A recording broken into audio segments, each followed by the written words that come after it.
We find him meeting Shoshana just as his farewell ensured us he would.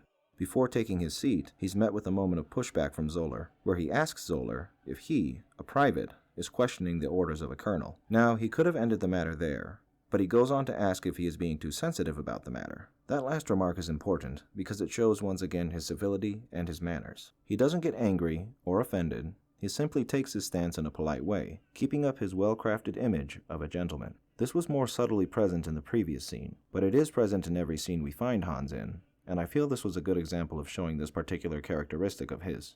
Now, we're going to get into something that's hotly contested between viewers of this film, whether or not Hans knew Shoshana's true identity. For that, I'd like to refer to a video by Scenes and Songs that has a good defense for each possibility, which you can find on screen now or by clicking the link in the description.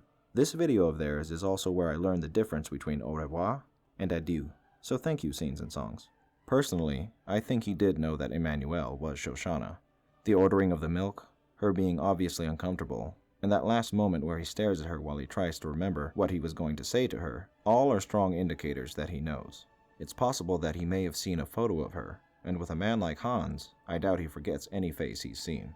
As to why he didn't apprehend her at that moment is also a matter of debate. Perhaps seeing the imminent defeat of the Third Reich, he wanted to distance himself from his past crimes as much as he possibly could, and reveled in the thought of her going about in fear of his presence in not only her city, but soon enough, her theater. Or he could even have had better things to do, and wasn't concerned at the moment with a girl he could likely capture whenever he liked.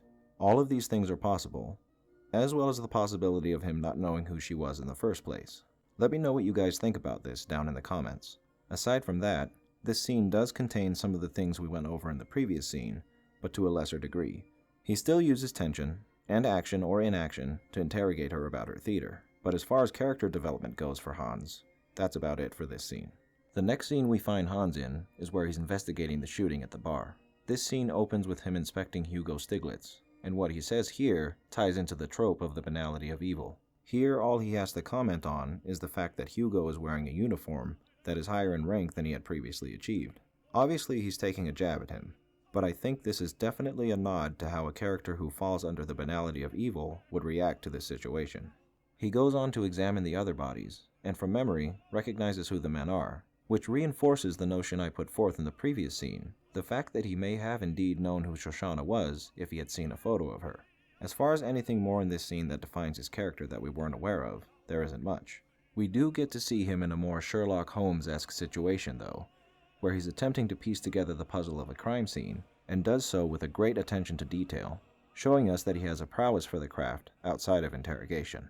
The next scene with Hans is the best example of two things we've already discussed: his propensity to toy with those he interrogates, and his theatrics, both of which we can see now that he thoroughly enjoys. Since we know that he undoubtedly knows that von Hammersmark was there at the bar, that makes this scene into a game for Hans more than anything. In the first scene we looked at, Hans spoke to Lapidite about how he loves his unofficial title as the Jew Hunter because he's earned it. Here we can see that love, relishing in the fact that he has the opportunity to play with his prey, and enjoying every second of the torment he subjects his victims to. Here is where I think the banality of evil trope does not apply to Hans, as in my mind, you'd expect someone who is an exact model for this idea to be someone droll and mundane, simply carrying out their duties because it's their job, and not anything they particularly enjoy.